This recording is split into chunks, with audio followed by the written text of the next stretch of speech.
چې هغه په 102 باندې یا په 102 باندې و د 102 نه اباو نو هر کس تاسو دا خبر یاد ساتئ چې انجکشن به بالکل قطعا نه لګوئ ځکه چې د دې سره چې کوم دی مختلف ډیزیز. السلام علیکم دوستانو، څنګه امید لرم تاسو به روغ جوړ او خوشحاله یې ملګرو. امید لرم تاسو به روغ جوړ او خوشحاله وئ د ژوند په موضوع کې وئ. دوستانو زما ډېر زیاتې ورځې شوي د هغې د ما ویډیوز نه کړي څه مصروفیاتو د هغې د وجې نه چې کوم دی ما ویډیو نه کړي. ډېر زیاتې ورځې شوې ما ویل چې دوستان به کوېسچن کوي، مطلب پوښتنه به کوي چې روډ ویډیوز خو رانه را. نو ډېرې زیاتې ورځې شوې، معذرت غواړم د ویډیو د نه راتلو په وجه باندې. نو دوستانو ډېرې زیاتې ورځې شوې ما ویډیوز نه کړي. نن به انشاءالله تاسو سره چې کوم دی په یو ټاپک باندې خبرې کوم. انشاءالله ویډیو تر اخره پورې وګورئ، ویډیو کټ کوم او ویډیو به چې کوم دی تر اخره پورې وګورئ ځکه چې تاسو چې کوم دی دې ویډیوز نه څه نه څه پیدا حاصله شي. زه صرف دا غواړم چې زما نه چې هم هر څومره کېږي هغه چې کوم دی تاسو ته وښیم او تاسو چې کوم دی څه نه څه پیدا حاصله شي. که ښه هر رور وي که هر ځای کې وي، موږ صرف دا غواړو چې سبا خلکو سړی بل چا ته محتاج نه شي او د هغې د وجې نه چې کوم دی بل ته څوک محتاج نه شي. چې زما نه هر څومره کېږي انشاءالله د هغې مطابق به تاسو ته څه نه څه زده کړه او څه نه څه دغه به تخیمه او انشاءالله تاسو به زده کوئ، په هغې باندې به عمل کوئ.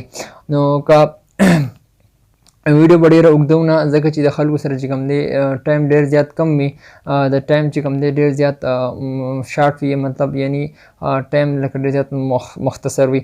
نو دوستانو ویډیو راځم. ویډیو چې کوم دی انشاءالله زما نننۍ ویډیو به چې کوم دی ټمپریچر په حوالې سره چې ټمپریچر چې کوم دی د هغې مطابق به تاسو ته یو څو خبرې کوم، هغه به تاسو به ذهن کې ضرور ایږدئ او په هغې باندې موږ او تاسو ټول عمل کوو.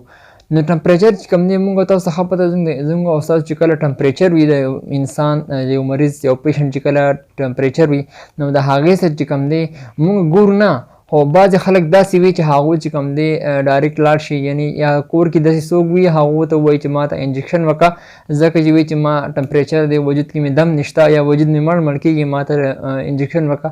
هغوی چې کوم دی ته به د نه چیک کولو سوچ نه کوي چې ته به چیک کړو چې موږ د دې مریض ته یا د پیشنټ ته څومره ته به د هغه د دې دغه څومره دی نو هغه چیک کولو کوشش نه کوي. چې کله موږ تاسو انجکشن ولګوو د دې چې کوم دی ټمپریچر سیوا وي، یعنی 102 نه دا چې کوم دی کله اباو یا په 102 باندې هم وي، دا چې کوم دی په انسان باندې ډېر زیات دغه اثر کوي. دې سره چې کوم دی مختلف ډیزیز راځي او د دې سره چې کوم دی انسان باندې رپېده هم راځي، داسې چې کوم دی په انسان باندې مختلف ډیزیز ورسره راځي. نو دې نه موږ له احتیاط کول پکار دي ځکه چې خلک وایي د افسوس نه احتیاط بهتره دی. نو موږ تاسو له پکار دي هر کله چې موږ تاسو ټمپریچر وي یا ټایفاید وي د هغې سره چې کوم دی موږ داسې یو ډاکټر سره یعنی د پوه کس سره رجوع وکړو چې د هغې سره چې کوم دی موږ ته نور څه قسمه مختلف یا دغه را نشي پریشانه یعنی نور ډیزیز موږ ته پیدا نشي.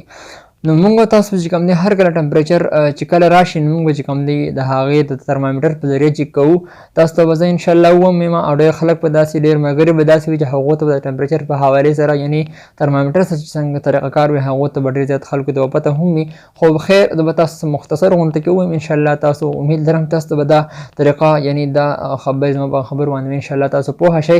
نو تاسو هر کله چې تاسو ټمپریچر ګورئ د ترمامیټر په ذریعه باندې هغه د ډیجیټل ترمامیټر پکې هم وي او داسې قسم ترمامیټر پکې هم وي. ډېر زیات ترمامیټر لکه ډېر قسمونه پکې وي خو زما سره اوس دا یو فی الحال دا موجود دی. دې تاسو چې هر کله هم چیک کوئ نو په دې کې چې کوم دی 96 وي 98 وي او داسې قسمه 100 وي، بیا د هغې سره چې کوم دی 102 او یا 104 وي. نو تاسو چې کوم دی کله چې هم ته به چیک کوئ نو دا چې کله په 98 رانه دا به چې کوم دی نارمل وي، د انسان به چې کوم دی ته بالکل نه وي. که هسې وجود درد کوي نو خیر بیا هغه چې کوم دی یا تکاوټ وي د هغې نور څه مختلف نور وجوهات هم کیدای شي. که چېرته 99 100 وي نو دا به چې کوم دی لږ معمولي ټمپریچر وي، په دې کې تاسو چې کوم دی انجکشن لګولی شئ.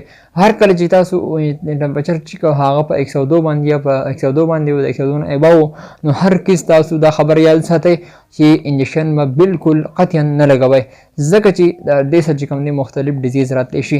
نو چې هر کله هم 102 ته به وي د پیشنټ نو هغه به تاسو چې کوم دی یخول پکار دي. موږ او تاسو له د هغه چې کوم نښان دي خپې شوه، لاس شو، مخ شو، هغه سره چې کوم نښان دي په څه کپړه یا د ټاول په ذریعه باندې چې کوم دی هغه موږ له یخول پکار دي.